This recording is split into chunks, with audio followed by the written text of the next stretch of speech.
50 पत्त्यांपैकी फक्त 5 लोकांना ते गोल्डन कार्ड मिळणार, त्यातली मी एक होते. खेळायला गेल्यानंतर लायनने अनाउन्समेंट केली की जान्हवी आप अपना गोल्डन कार्ड किसी को नहीं दे सकते. माझं जे काही असतं ना ते मी स्पष्ट बोलते, मी तोंडावर बोलते, तोंडावर. मग त्याचे परिणाम वाईट असू देत नाही तर चांगले असू देत, मला फरक नाही पडत. गैरसमज आहे त्यांचा की त्यांना असं वाटतं की अरे जान्हवी तर किती उलट सुलट बोलली, बट स्टील आज ती किती फेमस आहे. आज बिग बॉस म्हटलं की जान्हवी, सूरज, निकी ही नावं येतात, हीच नावं येतात.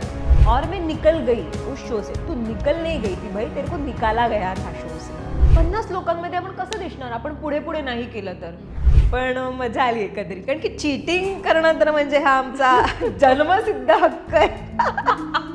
त्याच्याशिवाय गंमत पण नाही ना, एंटरटेनमेंट मजा आहे. रियालिटी शोचा बाप असं ज्या शोला म्हणलं जातं तो शो म्हणजे द 50. आणि ह्या द 50मध्ये आपली मराठमोळी जान्हवी किल्लेकर जाऊन आलेली आहे. आणि आज नवशक्तीच्या स्टुडिओमध्ये खास जान्हवी आलेली आहे आपल्यासाठी. जान्हवी, खूप तुझं मनापासून स्वागत. थँक्यू. आणि सुपर प्राऊड ऑफ यू यार, आमची जान्हवी त्या शोमध्ये, क्या बात आहे. Thank you so much, thanks a lot. कशी होती ती जर्नी सांग. बापरे. Amazing amazing. म्हणजे I feel proud myself, कारण मी तुला सांगते की पूर्ण पॅन इंडियामधून 50 सेलिब्रिटी घेतले गेले, 50, आणि त्यातली मी एक होते. खरंच हीच खरं तर खूप मोठी अचिव्हमेंट आहे माझ्यासाठी. आणि जर्नी तर म्हणजे सगळ्यांनीच बघितलेली आहे. त्या जर्नीमध्ये सगळंच होतं. फ्रेंडशिप होती, परत राग होता, रुसवा होता, भांडणं होती, अपेक्षा होत्या ज्या सगळ्या भंग झालेल्या आहेत. सो असं एकंदरीत सगळं मिक्सचर होता. येस. पण मला आता एक आधी सांग की जो पहिला कॉल जेव्हा आला की द 50मध्ये यू गॉट सिलेक्टेड, तुझं सिलेक्शन झालं, तेव्हा किती बटरफ्लाय झाले पोटात, काय होतं? म्हणजे पहिले तर मला विश्वासच म्हणजे मला त्यांनी इंटरव्ह्यूसाठी बोलवलं की जान्हवी किल्लेकर तुम्ही इंटरव्ह्यूसाठी येऊ शकता का. द 50 नावाचा एक हिंदी रियालिटी शो येतो ज्याच्यात 50 सेलिब्रिटीज असणार आहेत आणि पूर्ण टास्कचा असणार आहे. आणि तुम्ही मराठीतल्या टास्क क्वीन आहात. ते ऑलरेडी त्यांना सगळं बिग बॉस बघितलेलं होतं आणि ते सगळं त्यांनी बघितलेलं होतं. सो मग मी इंटरव्ह्यूसाठी गेली. मी तुला सांगते एकच इंटरव्ह्यू दिला मी. अच्छा. एकच. ओके. आणि मी फायनल झाले. कारण की त्यांना माहिती मी उत्तरच अशी दिलेली की नाही मला काही फरक नाही पडत वगैरे. आणि जे आहे माझं जे काही असतं ना ते मी स्पष्ट बोलते, मी तोंडावर बोलते, तोंडावर. मग त्याचे परिणाम वाईट असू देत नाही तर चांगले असू देत, मला फरक नाही पडत. मोस्टली त्याचे परिणाम वाईट होतात कारण की लोकांना खरं ऐकायचं नसतं. सो पण माझा स्वभाव आहे, मी त्याला काहीच नाही करू शकत. सो त्या पहिल्याच इंटरव्ह्यूमध्ये मी फायनल झाले आणि मी द 50 करते हे ठरलं. आणि त्याच्यानंतर मग एक हळूहळू इन्स्टावर सगळ्यांच्या पोस्ट, अच्छा हा पण आहे का, अच्छा हा पण आहे का, असं. हो एक्झॅक्टली. आणि अशी नावं होती की फ्रँकली काही लोक मला माहीत नव्हती कारण की मी असते सोशल मीडियावर, पण इतकं नाही आहे. आपलं मराठी मला सगळं माहीत असतं, पण ते हिंदीचं जरा मला थोडंसं अवघड होतं ते समजणं, किंवा हे कोण आहेत ते कोण आहेत, मग त्यांची प्रोफाईल बघा, हे बघा ते बघा. सो असं होतं की आणि हे आहेत. सो मजा येणार आहे. पण आपण म्हणतो ना की काही लोकांना आपण ना लांबून बघतो ना तेच चांगलं असतं. त्यांच्या जवळ गेलो ना की आपल्याला त्यांचे स्वभाव कळतात आणि ते त्यांच्या खऱ्या आयुष्यात किती वाईट पर्सनॅलिटी आहेत ह्या सगळ्या गोष्टी कळतात. सो म्हणजे एकंदर खरं तर मला असं वाटतं की अनेक रियालिटी शो केलेले सुद्धा बरेच मातब्बर खिलाडी होते तिकडे. हो हो हो. काही अनाडी होते पण काही खिलाडी. बॉस विनर्स होते, स्प्लिट्सविला विनर होते, रोडीज आणि खतरो की खिलाडी वगैरे हे सगळे विनर्स होते तिथे. एक्झॅक्ट. म्हणजे रजत, प्रिन्स, निकी तांबोळी, शिव ठाकरे, सगळीच मोठीच नावं आहेत. आणि त्यामुळे त्या शोचा भाग होणंच हेच मुळात खूप इंटरेस्टिंग असतं. हो, आणि त्या सगळ्या लोकांसोबत राहणं हेही इंटरेस्टिंग होतं. मजा आली एकंदरीत. येस. आणि नाव अर्थातच ती जर्नी कशी सुरू झाली, काय घडलं बिघडलं ते सगळंच आपण बोलणार आहोत. सुरुवातीला तू आधी हेच सांग की टास्क क्वीन तर तू आहेस, त्यामुळे तू टास्कमध्ये जे काही जी जानली खेळतेस हे आम्हाला माहिती आहे. बिग बॉस मराठीमध्येही आम्ही ते पाहिलंय. त्यामुळे ते टास्क सगळे तू आधी एन्जॉय केलेस का, कसं होतं ते? खूप एन्जॉय केले. आणि मला असं पर्सनली काय वाटतं माहिती आहे की निलिमा, की प्रत्येक डान्स जिंकलाच पाहिजे असं नाही आहे. पण ते तुम्ही किती स्वतःला 100% तिथे देताय त्या टास्कसाठी आणि किती एन्जॉय करताय तो टास्क हेही तेवढंच महत्त्वाचं असतं. आणि इथे काय होतं ना, सोलो परफॉर्मन्स काहीच नव्हतं, तुमचा ग्रुप परफॉर्म करणार. त्याच्यामुळे तुम्ही एकटं 100% देऊन काहीच नाही, तर पूर्ण ग्रुपने तुमच्या दिलं पाहिजे. तेव्हा मग काही वेळा मी हारत होतो, काही वेळा जिंकत होतो, पण मोस्टली मी बरेच टास्क जिंकले. जे सोलो खेळायचे टास्क होते ना, ते सगळे मी टास्क जिंकले. सो ते मला मजा आली. आणि हातोडा मारणं आणि कुठे कुठे अरे बापरे, जे काही तोडफोड केलेली, म्हणजे मला कार्ड सापडला होता सुरुवातीलाच, पण तरी आपली फोडाफोड, कारण की 1 मिनिट दिलेल्या लायनने, सो आपली फोडाफोड. आणि मग आमची जरा स्ट्रॅटेजी होती की आम्ही जेवढे कार्ड सापडतील तेवढे घ्यायचे होते असं. सो मी 3-4 कार्ड्स घेतले, माझ्या खिशात टाकले, मग बाहेर येऊन सगळे ते हे केले, पण ते जरा फसलं आमचं जरा. पण मजा आली एकंदरीत, कारण की चीटिंग करणं तर म्हणजे हा आमचा जन्मसिद्ध हक्क आहे. त्याच्याशिवाय गंमत पण नाही ना. खेळाची मजा आहे. नाही, खेळ पण आहे, पण तुम्हाला एंटरटेन पण करायचं ना लोकांना. असं तर एंटरटेनमेंट काय, जर आपण चिटिंगच नाही केली, जर आपण खूपच अति प्रामाणिकपणे खेळतच राहिलो, तर लोक कशाला बघतील ना, मग भांडणं कशी होतील, काय कसं होईल. सो एक ती गंमत आहे. आणि जर आता बघायला गेलं तर आम्हाला आमची बिग बॉस मराठीतली जान्हवी पण आठवते, अर्थात आय एम शुअर सगळ्यांनाच आठवते, ती कोणीच नाही विसरू शकत. म्हणजे नव्या सीझनमध्ये सुद्धा आता अरे जान्हवी पाहिजे होती असं झालंय. सो पहिल्यांदा एकदा मी तोही प्रश्न विचारणार जो अनेकांच्या मनात कदाचित आहे, की तू या सीझनमध्ये आता जाणार आहेस का बिग बॉसच्या? टचवूड जर मी जाणार असेल, मला मज्जा येईल आणि माझं ठरलेले टार्गेट. हो ना? टार्गेट ठरलेले ठरलं. मुळात काय माहितीये, जायला मिळालं तर तू जाशील. मी 100% जाईन. मी 100% जाईन. मी तर आता बिग बॉस जर तुम्ही बघत असाल हा इंटरव्ह्यू, सो मला जायला आवडेल. मी नक्की सांगते. कारण की काय होतं ना, ह्या सीझनची जी मुलं आहेत, म्हणजे ज्या मुली आहेत, तुम्ही ऑफकोर्स मागचा सीझन बघून गेला असणार असे तर. आणि आमचा सीझन असा आहे की तो कोणी बघितला नाही असा व्यक्तीच नाहीये महाराष्ट्रात. तुझी कॉपी करणारेही बरेच आहेत. सो मला वाटतं ठीक आहे, तुम्ही कॉपी करा, पण माझा जो सेकंड पार्ट होता तो कॉपी करा. सो तुम्ही फर्स्ट पार्ट, कारण की जर तुम्ही बघून गेला आहात बिग बॉस, जर ज्या चुका मी केल्यात त्या चुका का रिपीट करताय तुम्ही? मी त्या चुका सुधारल्या आणि मी त्या द 50 मध्येही केल्या. द 50 मध्येही मी त्या हे केल्या, अप्लाय केल्या स्वतःवर की नाही जान्हवी हे, कारण की ह्याची शिक्षा म्हणजे आठवडाभर जेल बिग बॉसच्या घरातलं. सो प्रत्येक गोष्ट ना आपल्याला काही ना काहीतरी शिकवत असते. ठीक आहे, तुम्ही तू शिकत गेलीस, घडत गेली. मी शिकत गेले आणि घडत गेले आणि मी त्याच गोष्टी आता त्या सांभाळूनच सगळे शोज करते, रियालिटी शोज करते. सो मला असं वाटतं की तुम्ही सगळ्या मुलींनी बघून गेला आहात माझ्यासोबत काय झालेलं आहे. मी वर्षाताईंना बोलले किंवा पॅडी दादांना बोलले. सो ह्या सगळ्या गोष्टी झाल्या. सो त्यातून मी ते सगळ्या चुका सुधारल्या आणि तुम्ही आत्ता जाऊन परत तेच करताय. तुमचे जे सिनियर्स आहेत आणि सेम ॲक्टर, मला नाव नाही घ्यायचं आत्ता, सो तुम्ही पण ॲक्टर आहात आणि मी ज्या चुका केल्या त्या तुम्ही सेम करताय. सो ते चुकीचं वाटलं मला खूप. पण मला असं वाटतं की तो मागच्या सीझनचा प्रभाव आहे. प्रभाव आहेच, कारण की त्यांना असं, आणि हा खूप गैरसमज आहे त्यांचा, की त्यांना असं वाटतं की अरे जान्हवी तर किती उलट सुलट बोलली, बट स्टील आज ती किती फेमस आहे. आज बिग बॉस म्हटलं की जान्हवी, सूरज, निकी ही नावं येतात, हीच नावं येतात. सो त्यांना असं वाटतं की नाही आपण हे केलं की आपण फेमस होऊ, पण ते चुकीचं आहे. तो सीझनच एवढा सुपरहिट झालाय तुमचा की त्यामुळे मला असं वाटतं की ती कॉपी होणं, तो प्रभाव ते तुमच्या पावलांवर पावलं टाकताय. आता बाकी ते बघतील आणि भाऊ बघतीलच, आणि भाऊ चांगलं बघतील. हा, मस्त त्यांची वरात काढतात आणि ते बघून इतकी मजा आणि सॅटिस्फॅक्शन मिळतं की हा भाऊ बोला, त्यांना ओरडा आणि ते ओरडतात आणि मजा येते. पण खरंच म्हणजे या सीझन मध्येही तू पुन्हा एकदा गेलीस तर आम्हाला मजा येणार आहे. त्यामुळे प्लीज थिंक अबाउट. पण यावेळी अगदीच म्हणजे जान्हवी, समजा मी गेली तर जान्हवीचं अगदीच वेगळं रूप बघायला मिळेल. हो, नक्कीच नक्कीच. ओके, आता अजून वेगळं रूप, अजून एक वेगळं रूप. ओके, छडी घेऊनच जाणार मी आत. We are looking forward. Yes. आणि अगेन बॅक टू द 50. अर्थात द 50 मध्ये जेव्हा बरंच काही घडलं बिघडलं हे सगळं झालं, तेव्हा जेव्हा तुझं एविक्शन झालं तेव्हा मात्र बरेच सवाल पुन्हा एकदा आले की तू खरं तर दुसऱ्या ग्रुपमध्ये खेळत होतीस, त्यामुळे लोकांचं असंही म्हणणं होतं की मग तू शिव ठाकरेकडून का अपेक्षा करत होतीस. तर यावर तुला काय सांगायचं? Good question. मला या प्रश्नाचं उत्तर ना आतुरतेने द्यायचं होतं. सगळ्यात पहिला मुद्दा म्हणजे असा होता की भलेही मी दुसऱ्या ग्रुपमध्ये खेळत होते, पण एक मैत्री असते, एक फ्रेंडशिप असते किंवा एक काहीतरी आपले संबंध असतात ना यार. भलेही मी दुसऱ्या टीममध्ये खेळत होते, पण तरीही मी शिवबद्दल कधीच वाईट विचार नाही केला, जो की त्याने केला चुकून. मला माहीत नाही त्याने का असं केलं.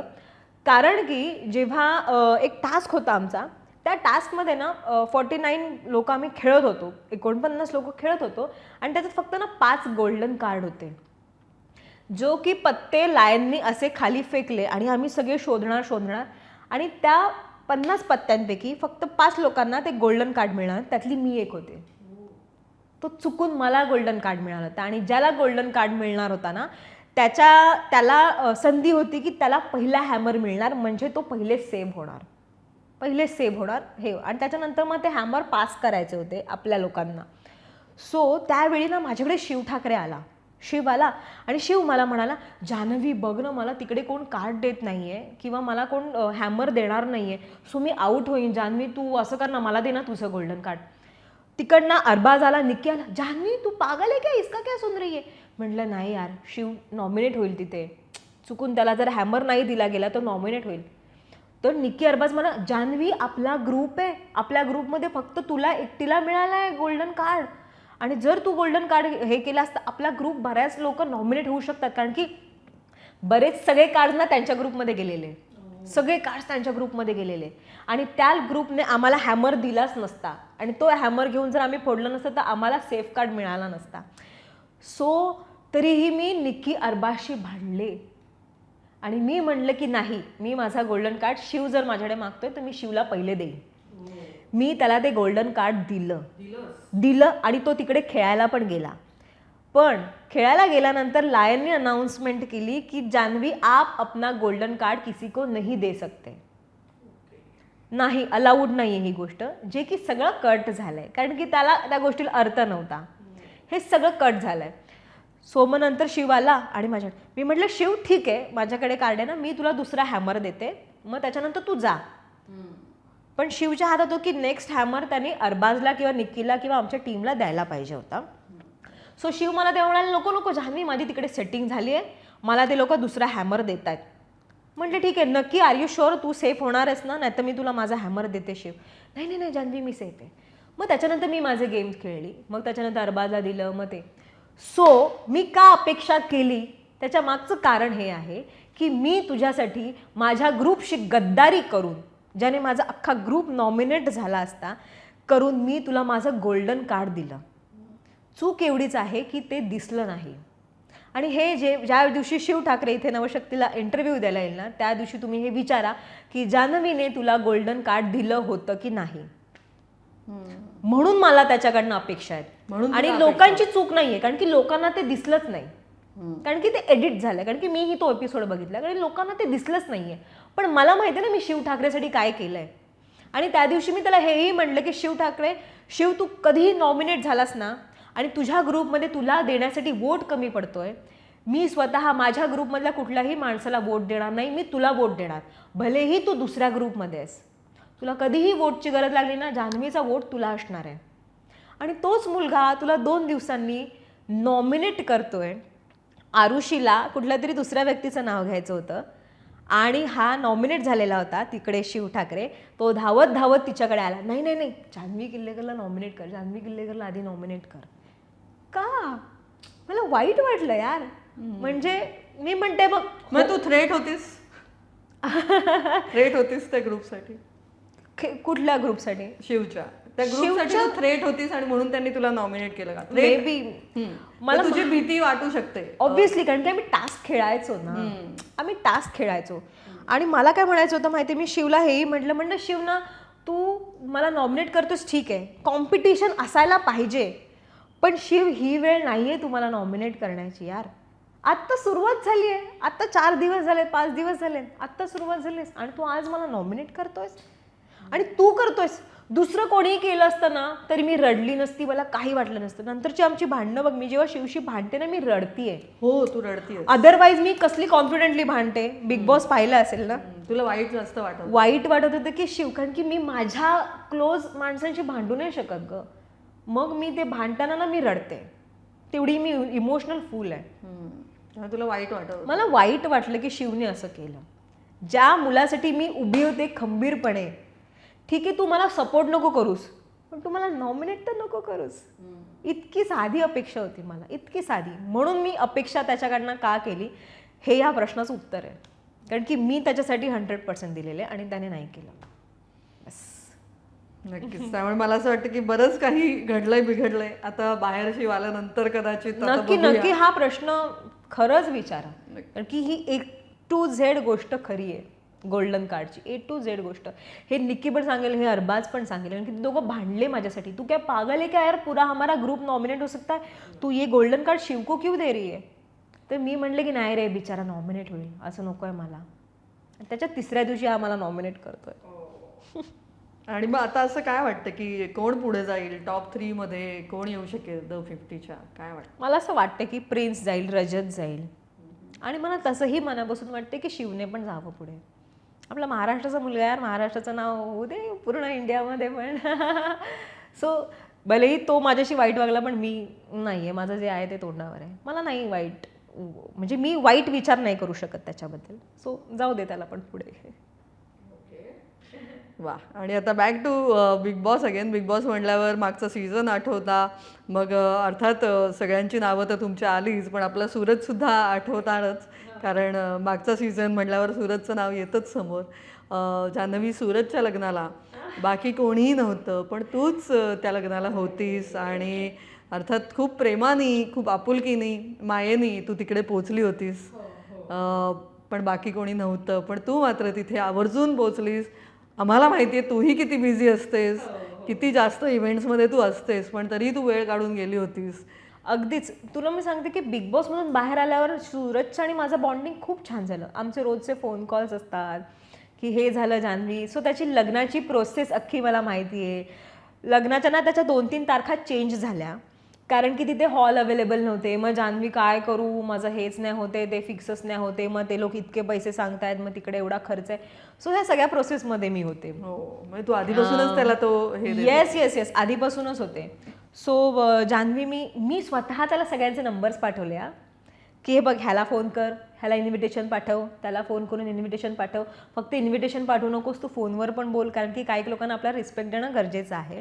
सो मी हेही त्याला सांगितलं, सगळ्या प्रोसेस सांगितलं, आणि मी त्याला सांगितलं की काहीही झालं दुनिया इकडची तिकडे, मी तुझ्या लग्नाला आहे.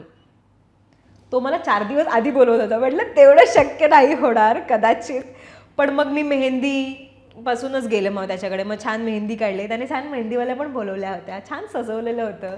सो मी खूप एन्जॉय केलं. म्हणजे अगं त्यांच्या पद्धती फार वेगळ्या वेगळ्या आहेत. नक्कीच. आणि पण सूरज इतका भोळा साधा आहेच आहे तो, की त्याला वाटवतं ते सगळे येतील. अगं सगळे येतील.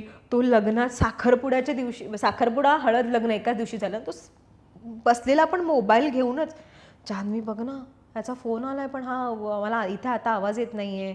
सो मे बी ते लोक फोन करत होते की आम्हाला यायला जमत नाहीये असं सांगण्यासाठी. सो त्याचा काही कॉन्टॅक्ट होत नव्हता. सो हा येईल ना, तुम्ही त्याला हो सगळे येणार आहेत, झालंय माझं बोलणं, सगळे येणार आहेत. सो मी त्याला एक दिलासा देत होती की सगळे येणार आहेत, का सगळे तुझ्या लग्नाला नाही येणार ना, सगळे येणार, सगळे येणार, शांत. पण कोणीच नाही आलं ग, कोणीच नाही आलं. मला फार वाईट वाटलं. म्हणजे जे बिग बॉस मांडणारेही नाही आले. आज मी जसं मी म्हणते मी स्पष्ट बोलते, तसंही मी आज स्पष्ट बोलणार आहे.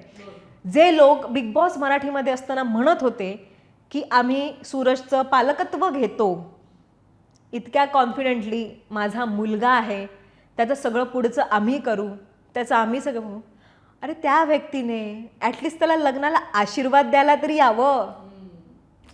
वडील त्याला मुलगा मानणारे, त्याला भाऊ मानणारे, ॲटलिस्ट त्याला आशीर्वाद द्यायला या, की त्याच्या आयुष्यातला किती मोठा दिवस आहे. आज अख्ख्या बिग बॉसमध्ये पण बोलला मला लग्न करायचं आहे, मला लग्न करायचं आहे. सो लग्नाची किंमत त्याच्या आयुष्यात खूप मोठी आहे ना. सो अशा वेळीच जे तुम्ही माणसात, मग आम्ही त्याचे दुश्मन होतो बिग बॉसमध्ये, मग आम्ही परवडलो नाही का. निक्कीचं पण मी तुला सांगेन जेव्हा त्याची फिल्म रिलीज झाली, निक्कीने स्वतः 2 थिएटर बुक केलेले, मी 1-2 थिएटर बुक केलेले. मग हे जे पालकत्व स्वीकारणारे किंवा सूरजच्या खांद्यावर बंदूक ठेवून चालवणारी माणसं गेली कुठे? म्हणजे हे किती फेक आहे, हे किती फेक माणसं आहेत ना. मग आम्ही जे स्पष्ट बोलणारे होतो, जे आम्ही विलन ठरलो जगासमोर, ते चाललं यार आम्ही चांगले तरी होत. आमची दुश्मनी तेवढ्यापुरतं होती, त्याच्यानंतर बाहेर आल्यावर काहीच नाहीये. इनफॅक्ट तुम्ही सूरजला जास्त जवळ केलं. जास्त जवळ केलं, जास्त. मी तर सगळ्याच कार्यक्रमांमध्ये होते आणि मी तर मजा केली बाबा. आणि मला ठीक आहे, कोणी आलं नाही आलं ज्याची त्याची मर्जी, मे बी त्या लोकांना कामं पण असतील, पण मोठेपणा नका, मग ते नका बोलू तुम्ही. मला पण आज कामं होती पण मी गेली ना, कारण की आपल्या आयुष्यात ना त्या माणसाचं तेवढं महत्त्व पाहिजे. आपण त्या माणसाला तेवढी आपल्या मनात आपल्या आयुष्यात जागा दिली आहे का? जर दिली असती ना तर आज आपण गेलो. आज मी माझ्या मुलाच्या लग्नाला नाही का जाणार? मी माझे सगळे कार्यक्रम, माझे शूटिंग कॅन्सल करून मी माझ्या मुलाच्या लग्नाला जाणार ना. मग ते व्यक्ती कुठे होते? का नाही आले लग्नाला? ॲटलिस्ट यायचं. इतकं पण काय अमेरिकेत नव्हता राहत तो की बाबा फ्लाईट बुक करायची होती, 7 समंदर पार करून मग तुम्हाला यायचं होतं. जेजुरी काय लांब आहे. सो उगाच वायफळ बडबड करू नये अशा व्यक्तींनी. असो, नक्कीच. पण मला असं वाटतं की तू मात्र खरंच खूप छान ते लग्न एन्जॉय केलंस. आणि एन्जॉय केलं. तू अगदी त्याच्या पाठीला अगदी. आणि मी मुळात ना मुलीकडून पण होते आणि मी मुलाकडून पण होते. मुलीच्या पण सगळ्या विधी मीच केल्या, मुलाच्या पण. आणि त्याच्यावरून पण लोकांनी मला ट्रोल केलं, ही का पुढे पुढे करते. अगं त्याचं लग्न सुरू असताना, सगळ्या विधी सुरू असताना ना 100 कॅमेरे समोर, मीडियावाले सगळे. सो त्यांची जी माणसं आहेत ती थोडी शाय असतात, थोडी लाजाळू माणसं असतात. ते येतच नव्हते गं. ते सूरजच्या बहिणींना मी पकडून ते अंगठी घालण्याच्या फंक्शन मी पकडून ताई तुम्ही पुढे उभ्या राहा. पण त्या येईच ना. त्या मुलीचे पण घरातले येईच ना समोर. मग ते पंडित पण नाही, जान्हवीताई मग तुम्हीच सगळ्या विधी करा. मग त्या सगळ्या विधी मी केल्या, त्यातून पण मी ट्रोल झाले. मला लोकांना हे सांगायला आवडेल की जर तुम्हाला बॅक स्टोरी माहीत नसते ना तर तुम्ही उगाच ट्रोल करू नका. त्यावेळी तिथे माणसं होती, त्यांनी बघितलं सगळं की कोण पुढे येतच नव्हतं. मग मीच सगळ्या विधींना बसले, कारण कुठेतरी ती जबाबदारी मी घेतली. आणि मी का नको घेऊ? मी बहीण आहे यार त्याची, मी बहीण आहे. त्या नात्याने मी सगळ्या विधी केल्या पूर्ण. नक्कीच. आणि त्यामुळेच ते कुठेतरी एक कार्य निर्विघ्नपणे पार पडलं. त्यात एक थोडासा राडा पण झाला संध्याकाळी. अच्छा. अगं काय झालं माहितीये, त्या मुलाचं लग्न 5:30-6 वाजताचं होतं. 8 वाजले तरी लग्न लागे ना, कारण की इतकी पब्लिक. आणि ती सगळी पब्लिक ना स्टेजवर येऊन उभी. अरे स्टेज तर खाली करा. अक्षदा मंगलाष्टकी गर्दी झाली होती. कुठे करायचं ते सगळं. मग सूरजला पण बाहेर काढता येईना आणि मला पण जायचं होतं, कारण की खूप लांबचा पल्ला त्या स्टेजवर होणार होतं सगळं. हो. मग पुरुषोत्तम दादा आले, सगळे आले आणि मला म्हणतात, जान्हवी तू आता माईक घे आणि तूच काय ते हँडल कर, तुझं ऐकतील लोक.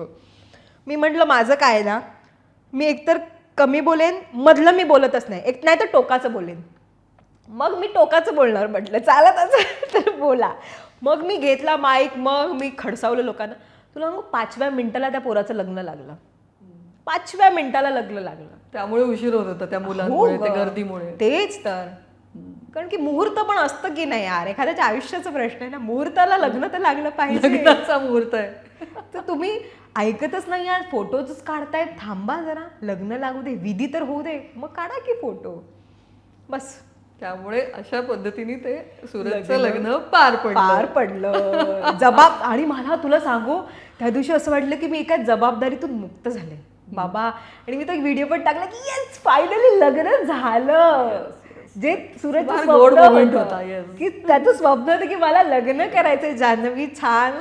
कारण की त्याचे ना जेवणाचे वगैरे पण मध्ये मध्ये वांदे व्हायचे, बहिणी पण लांब राहायच्या की सो त्याचं म्हणणं की माझी बायको पाहिजे मला घरात, जी माझ्यासाठी रोज अन्न शिजवेल, मला जेवायला घालेल, सो त्याच्यासाठी प्रेम करेल त्याच्यावर. सो ते त्याचं स्वप्न होतं ग लग्न. आणि ते पूर्ण झालं आणि मला इतकं आलं की हा मी जरा एक मुक्त झाले जबाबदारीतून. बिचाराचं लग्न झालं. क्या बात आहे. बस. वा. तर The 50 मध्ये सुद्धा इथे तुझे मैत्रिणी मित्र होते. निकी तांबोळी होती, अरबाज पटेल होता, जे युनियन आम्ही तुम्हा तिघांचं बिग बॉसमध्ये सुद्धा पाहिलं होतं. इकडेही तुमची भट्टी छान जमून आली होती आणि इथे तर तुम्ही ग्रुपने एकत्र खेळत होतात. सो ते कसं होतं? मग हे तू ठरवलं होतंस की निकी आहे तर तुम्ही एकत्र राहणार आहात? काय होतं डोक्यात? खरं तर काहीच ठरवलं गेलं नव्हतं. ॲक्च्युली ज्यावेळी इंटरव्ह्यू दिला गेलेला होता त्यावेळी त्यांनी स्पष्ट सांगितलं होतं की तुम्ही ह्या गेममध्ये तेव्हाच टिकू शकता जेव्हा तुमचे अलायन्स असतील, जेव्हा तुमचे फ्रेंड्स आतमध्ये असतील. कारण की जर तुम्ही नॉमिनेट झालात, कारण की इंटरनल वोटिंग होती या गेममध्ये, सो तुमचे फ्रेंड्सच तुम्हाला वाचवणार, बाकी कोणीच वाचू नाही शकत. आणि जर तुम्ही विदाऊट फ्रेंड्स आतमध्ये जाताय, सो तू पहिले 1-2 एलिमिनेशन इव्हिक्शन बघितले असतील, हो, तर फ्रेंड्स नसल्यामुळे ते इव्हिक्शन झालेले आहेत. लगेच झाले. बरोबर. कारण की जर तुम्हाला वोट करणारीच माणसं नसतील तर काय फायदाच नाहीये. आणि राहिला प्रश्न निकी अरबाज, सो ते आमची फ्रेंडशिप तर होती आधीपासूनची आणि ते ह्या द 50 मध्ये. आणि तुला हेही सांगते, मध्यंतरी आमचा काहीही कॉन्टॅक्ट नव्हता, अजिबात कॉन्टॅक्ट नव्हता. काही ठरलं नव्हतं की निकी, मी, अरबाज आम्ही एकत्र गेम खेळणार, काहीही ठरलं नव्हतं. ज्या दिवशी शूट होतं आमचं त्या दिवशी निक्की आणि अरबाज दोघेही धावत धावत माझ्या व्हॅनिटीमध्ये आले. निक्की रडली, मी रडले, अरबाज रडला. सो आम्हाला ते पुन्हा मग आम्ही बिग बॉसच्या गप्पा सुरू झाल्या की आपण कसे खेळायचो एकत्र आणि आम्ही तिघं एकत्र खेळायचो आणि आम्ही जिंकायचो, हे ठरलेलं असायचं आम्ही. मग ती काही असू दे, मग आम्ही ग्लासचा पाणी पिण्याचा टास्क असू दे किंवा काही असू दे, आम्ही मरेपर्यंत खेळणार आणि जिंकणार. सो ते एक, आणि हा गेम पण पूर्ण टास्कचा होता. मग सो तेव्हा आम्ही त्या व्हॅनिटीमध्ये ठरवलं की आपण एकत्र खेळायचं. सो मग ते, कारण की तसंही आतमध्ये तुम्हाला फ्रेंड्सची गरज लागणारच होती. आणि बाकीचे जे प्रश्न असतील ते पुढे मी सांगेनच की कोणाशी माझं का पटलं नाही किंवा मी त्यांच्या ग्रुपमध्ये का गेले नाही. सो ते हो, अर्थातच ते बोलायचंच आहे. जेव्हा तुझं एविक्शन झालं तोच प्रश्न की ते नॉमिनेशन शिव ठाकरेच्या इकडनं झालं आणि मग अर्थात तो तुझं राग येणं तुला साहजिक होतं. काय सांगायचं तुला त्याबद्दल? मला हे सांगायचं की मला राग नाहीये त्याच्याविषयी, मला फार वाईट वाटलं निलिमा. कारण तुला मी सांगते, शिवला ह्याच्या आधी, बरी आम्ही एकाच इंडस्ट्रीमधल्या मराठी असलो तरी आम्ही ह्याच्या आधी कधी भेटलो नव्हतो. 1-2 इव्हेंटला भेट, लास्ट टाइम बिग बॉसची पार्टी झाली होती त्यावेळी भेटलं, ते पण फक्त हाय अँड हॅलो इतकंच होतं.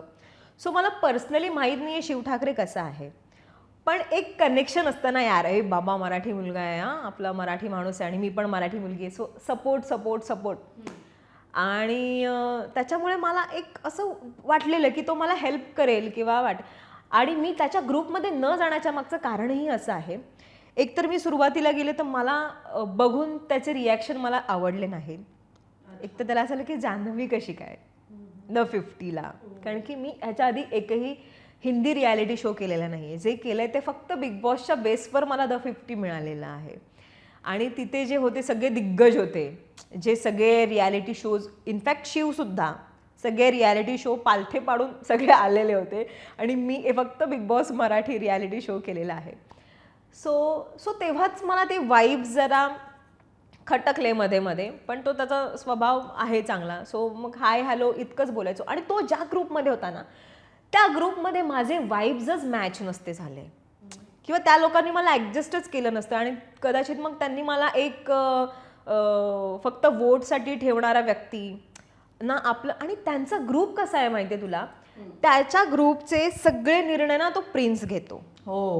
इनफॅक्ट तुम्ही कुठला फॉर्म शिवने निर्णय घेतला असं बघितलं नाही, तो प्रिन्स जे म्हणेल. आणि हे शिवकडनं अपेक्षित नाहीये. त्याच्यामुळे मला त्या ग्रुपमध्ये जायचंच नव्हतं, कारण की माझं काय ना, मी माझ्या बापाचं पण नाही ऐकत, हे माझं ठरलेलं असतं. कारण की काय माहिती, आपल्याला माहिती आपला गेम आहे, आपण बाहेर दिसणार आहोत.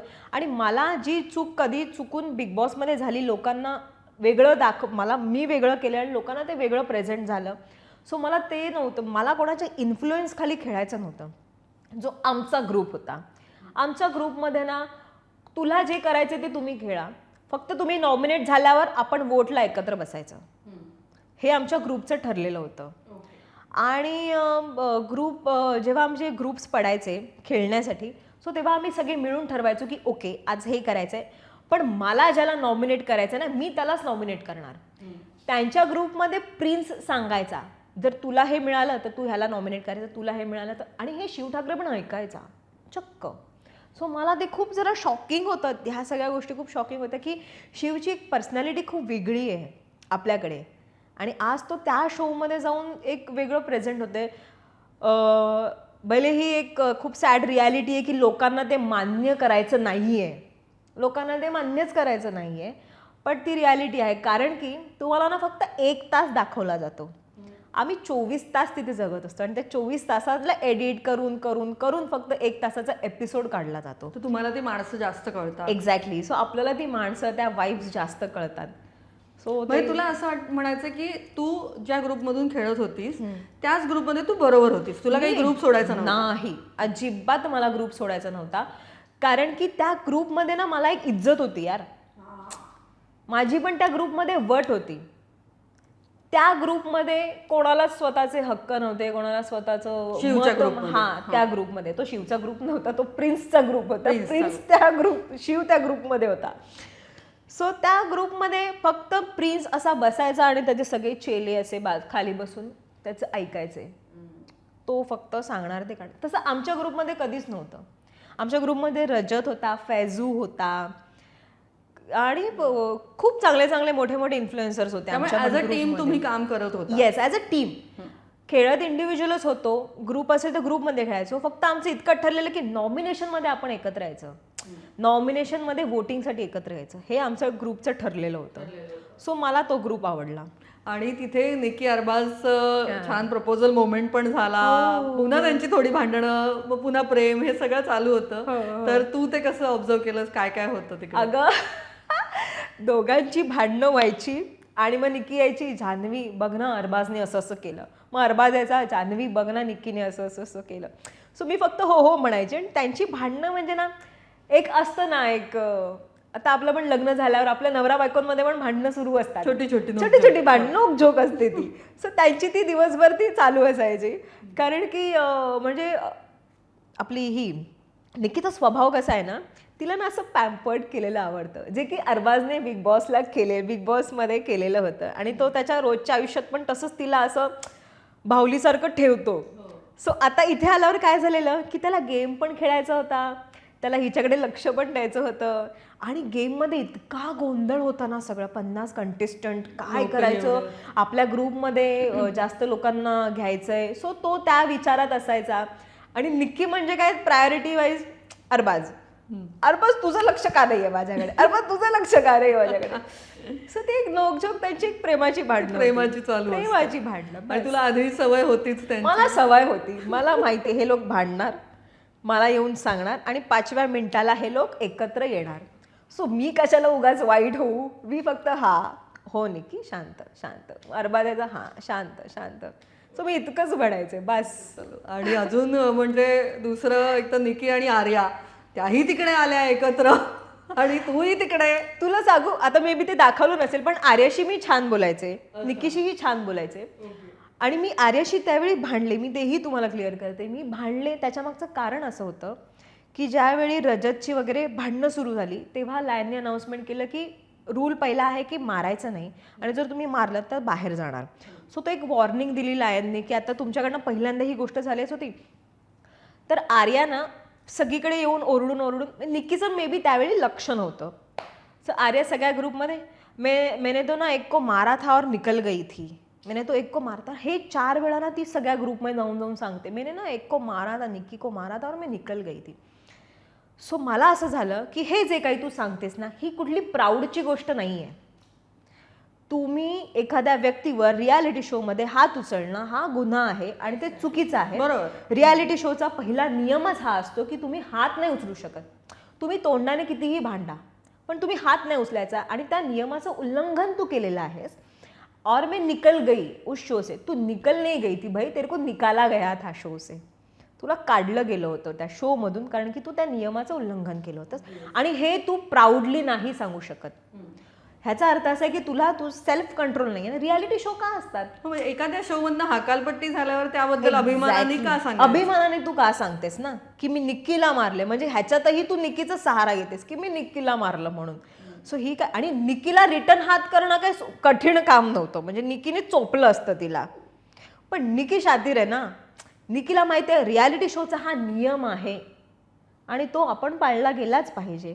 नाहीतर मग जर मारामारीच होत राहिली तर रियालिटी शो मध्ये कोण येणार सांग? पण म्हणजे असं वाटत होतं की द 50 मध्ये येऊन सुद्धा आर्या निक्कीमुळेच फुटेज खातीये का? एक्झॅक्टली. आणि तिला आणलंच त्याच्यासाठी होतं असंही आम्हाला ती वाटतं. तेच तिकडे करत सो होती. तीच भांडणं. अरे Big तिचं Boss वेगळं नाही अस्तित्व झालं. काही जाणवत नाही. मी आर्याला पण तेच सांग म्हटलं, आर्या हे बिग बॉस नाहीये, आपण दुसऱ्या रियालिटी शो मध्ये आलोय. ती भांडणं सोडून दे, नवीन काहीतरी कॉन्टेंट मिळत असेल तर ते बघ, त्याच गोष्टी काढू नकोस. सो तिचं तेच. आणि त्याच्यानंतर प्लस ती तिला म्हणाली निक्कीला की हा तू तो प्लॅस्टिक बॉडी आहे ना, तुझे तो लेंगे ही बोटॉक्स करके आई. सो एखाद्याच मुलीने एखाद्या मुलीची इज्जत न करणं हेही चुकीचा पॉईंट आहे. मी तिला तेच म्हटलं आर्या तू काहीही बोल पण बॉडीवर जाऊ नको, बॉडी शेमिंगवर जाऊ नको. पण निक्कीने तिला एकही तिच्या बॉडीवरून काही बोलली नाही. हे पण हे काय ना, हे लोकांना दिसणार नाही. कारण की काय ना, निक्कीचं नाव कसं कानफाट्या पडलंय ना. सो कानफाट्या पडल्या त्याच्यामुळे ती कितीही तिने चांगलं केलं किंवा की चुकत असेल, मी नाही म्हणत नाहीये, त्यामुळे ते वाद होतच राहिले. वाद होतच राहणार. पण आर्याचे काही स्टेटमेंट्स होते ते चुकीचे होते. सो त्याच्यामुळे मी तिच्याशी भांडले नाहीच. मी फक्त तिला एवढं सांगते की आर्या तू हे जे बोलतेस ते चुकीचं बोलतेस, हे नको बोलूस. मग त्या दोघींची कंटिन्यू भांडणं. पण या व्यतिरिक्त म्हणजे आता हे सगळे आपले काही मराठी लोक जे तिकडे होतेच, पण या व्यतिरिक्त ही अनेक नव्या लोकांशी तुझी मैत्री झाली असेल तर ते कोण होते? रजत होता, फैजू. खरंच खूप चांगली पर्सनॅलिटी आहे फैजू.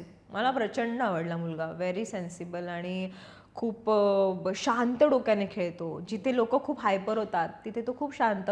फैज होता. परत चाहत होती, ती पण एक गोड आहे. श्रुतिका एक मस्त आहे, ती साऊथची श्रुतिका कॉमेडी पण आहे. अरे खूप सुंदर. आणि तिचं हिंदी बोलण्याची ती पद्धत, आई ग, खूपच गोड. परत बेबिका होती. आपली ही पण छान माझी मैत्रीण झाली, आपली मनीषा राणी. मनीषा पण चांगली मैत्रीण झाली. दिग्विजय होता. असे बरेच होते. सो आणि मजा आली मला. बरेच नवे नवे मित्रही झाले. हो. आणि कोणाचं तोंड नाहीच पाहायचंय असं कोण आहे? असे असतीलच. असे आहेत. ते म्हणजे आहे आरुषी एक म्हणून, जिने मला नॉमिनेट केलं फालतू रिझन सांगून. सो ती मला नाही आवडली. अजून आहेत बरेच. मला ना ऍक्च्युली इतकं 50 लोक आहेत ना, नावांचं म्हणजे कन्फ्युजन आहे यार डोक्यात. नेहल पण तुला? नेहल एक्झॅक्टली. मला नेहलचंच नाव आठवायचं होतं. सो मला ना काही मुली नाही आवडत तर मला नाहीच आवडल्या. मग मी त्यांच्याशी आयुष्यात कधी फ्रेंडशिप करायला पण नाही जाणार. पण त्यातल्या त्यात आरुषीने भलेही माझं नाव घेतलं पण ती मुलगी चांगली आहे, हेही मी सांगेन. पण मला नेहल नाही आवडली. काय ना, ओव्हर कॉन्फिडन्स. तुम्ही ज्यावेळी ओव्हर कॉन्फिडन्स दाखवता ना त्यावेळी माती खाता. आणि असे बरेच टास्क झाले ज्यात तिने खूप ओव्हर कॉन्फिडन्स दाखवला आणि तिने माती खाल्ली. ते तिने बिग बॉस मध्येही सेम तसंच केलं होतं. एक्झॅक्टली. आणि दाखवतात तसं की भाई आम्ही जिम करतो, आम्ही खूप स्ट्रॉंग आहोत. हे बघ, प्रत्येक माणूस ना परफेक्ट नसू शकतो. प्रत्येकामध्ये काही ना काहीतरी कमी असते आणि ते एक्सेप्ट करा. ते उगाच ओव्हरस्मार्टगिरी नाही. एक आमचा टास्क होता, कोडं सोडवायची होती. आणि ॲनिमल्सला ते जाऊन, कुठला ॲनिमल्स त्या गोष्टीला रिलेट करतो ते जाऊन तुम्ही लावायचं होतं. सो प्रिन्स वगैरे म्हणायला लागला की नहीं नेहल को भेजो, वो स्मार्ट है, इंटेलिजंट लड़की है, उसको ही भेजो. आणि हिला पाठवलं आणि हिने माती खाल्ली. आणि त्या प्रिन्सच्या ग्रुपमध्ये जेवढ्या त्यांनी कॉन्फिडेंटली लोकांना पाठवलेलं ना, नंतर मी एंडला म्हटलं बस हो गया आप लोगों का, अब मैं जाऊंगी. कारण की तिथे ना आपण स्वतःहून गेल्याशिवाय नाही. कारण की 50 लोकांमध्ये ना फक्त 20 लोकांनाच खेळायला मिळायचं. सो मी निक्की आम्ही सगळ्यात पुढे. नाही आम्हाला खेळायचंय. मग ते चुकलं तरी चालेल, आम्हाला खेळायचंय. मग मी गेले, पुढे जात होता. हो पुढे जात होतो. मग मी गेले. मग माझी पण पहिली अशी होती की काली काली आखे आणि मला कळेच ना. आणि त्यात ना त्या सर्कलवर बसायचं जो की इतका स्पीडने फिरतो ना. सो मी बसताना पटकन सगळ्यांना बघितलं. ओके कोणाची काळी आखे कळतच नाहीये. कन्फ्युजिंग आहे. सो ना मी पूर्ण फिरेपर्यंत त्याच्यावर फोकस केला. जवळजवळ ते कोड मी 100 वेळा वाचलं असेल. सो त्याचं उत्तर होतं की ते पांडा. सो एक लहानपणी तो पू म्हणून एक कार्टून आपण बघायचो. पू. येस. सो तो खायचा आणि झोपायचा. सो ते कार्टून ना कुठेतरी मला बॅक ऑफ द माइंड ना फिरायला लागला. मी म्हटलं एक सेकंड, हा पांडाच असू शकतो. मला झालं. आणि मग मी घाबरून म्हटलं जाऊ दे चल बाबा, चुकलं तर काय करणार, थोडी ना आपल्याला मृत्यूची शिक्षा देणार आहे, चुकलं तर चुकलं, जाऊ दे. आणि ते आन्सर करेक्ट आलं अगं, बापरे. आणि इतका मला आनंद झाला, म्हटलं हा म्हणजे मी ओव्हर कॉन्फिडन्स. हो म्हणजे खरंच आहे जान्हवी, कारण कसं ज्या पद्धतीने इतका मोठा ग्रुप 50 जण एका त्या घरात त्या महालात आणि शो मध्ये दिसणंही महत्वाचं आहे, टास्क ही खेळणं महत्वाचं आहे, कॉन्टेंट ही देणं महत्वाचं आहे, ही सगळी जी एक तारेवरची कसरत होती त्यात तू दिसले मी बऱ्यापैकी दिसले. याचा आनंद आहे की 50 जणांमध्ये मी दिसत होते, प्रोमो मध्ये पण दिसत होते, परत शो मध्ये पण, एपिसोड्स मध्ये पण दिसत होते. सो मला एकंदरीत मला असं वाटलेलं की कदाचित अवॉइड केलं जातंय की काय, पण नाही. मी बाहेर आल्यावर एपिसोड बघितले, अरे सगळ्यात मी दिसते आणि मी व्यवस्थित दिसते, मी चांगली दिसते. तुझे लुक आणि कॉस्ट्युम पण सगळे छान जमून आले होते प्रोमोज मध्ये पण. मला असं वाटतं की त्यासाठी तू मेहनत घेतलीस किंवा तू त्यासाठी जे काही पुढे केलंस, पुढे अगं करावंच लागणार. 50 लोकांमध्ये आपण कसं दिसणार, आपण पुढे नाही केलं तर. नाही आम्हाला खेळायचं, नाही आम्हाला खेळायचंच आहे, आम्ही असं करू. ती हिंमत दाखवणं, ते जिगर दाखवणं एक्झॅक्टली केलंस, ठरवून केलं. हो ठरवून केलं की नाही बाबा आपल्याला इतकी मोठी संधी मिळाली आहे, गोल्डन चान्स. हा गोल्डन चान्स आहे यार. आणि मी तो असं नाही टाइमपास करत बसणार. जसं मी तुला एक आर्याचा किस्सा सांगते. एक ना घड्याळ तोडण्याचा एक हे होता, आतमध्ये जायचं होतं, त्या लोकांनी घड्याळ सगळीकडे लपवून ठेवले होते आणि ते घड्याळ शोधायचे होते आणि ते फोडायचे होते. सो सगळेजण धावत. आणि आधी प्रिन्सची टीम काय म्हणे माहिती, कल जो खेले ते, कारण की रोजचं काय असायचं 20 प्लेयरच फक्त खेळणार, फक्त 20 प्लेयर, 50 लोकांपैकी 20 प्लेयर खेळणार. सो आमचं असं की असं थोडी ना होणार भाई. मी आणि निकी या दोघांच्या अगेन्स्ट म्हटलं, हम कल भी खेले थे, हम आज भी खेलेंगे, हम रोज खेलेंगे. आपको खेलना है तो आप खेलो, नाही तो मत खेलो. हे तुम्ही ठरवलं. हे आम्ही ठरवलेलं की बाबा भले ते 20 म्हणत आम्ही असणारच. कारण की त्यांचं काय होतं माहितीये, काल जे लोक खेळलेत ना त्यांनी आज नका खेळू, आज दुसऱ्यांना चान्स द्या. आमचं होतं की उडत जा तिकडे, आम्ही खेळणार आमच्या फॅन्ससाठी. आणि तो पैसे कमवायचा टास्क असायचा पहिला वाला सकाळचा. सो घड्याळ शोधायचे होते, आणायचे होते, फोडायचे होते. सो मी आणि निकी आम्ही ना लाईनीत जाऊन उभे राहिलो त्या उन्हामध्ये. इतकं कडक ऊन ना, इतकं कडक ऊन, म्हणजे तुम्ही उभं नाही राहू शकत नॉर्मल लाईफमध्ये, पण आम्ही ते उभं राहायचं कारण की आम्हाला खेळायचं होतं. आणि ही आर्या एका कोपऱ्यात सावली जाऊन बसली. छे इतनी धूप में कौन जाएगा बाहेर, इतनी धूप में कौन जाएगा बाहेर. मग त्यांना विचारत पण नव्हते ना बाकीचे की तुम्ही खेळणार आहात का तुम्ही, आणि ती कुठलाच टास्क खेळत नव्हती. सो मला असं म्हणायचं की म्हणजे तुम्ही फक्त भांडणार, निकीशी भांडणार, मग मी दिसणार, बस झालं, चला आपलं काम झालं, आज आपण दिसलो ना, बस झालं. पण तुम्ही खेळताय काय, गेमसाठी, फॅन्ससाठी काय. आणि तो गेम फॅन्सचा होता, फॅन्ससाठी पैसे कमवायचा होता. सो मग आम्ही मेहनत घेतली यार, पण ते काय बॅड लक.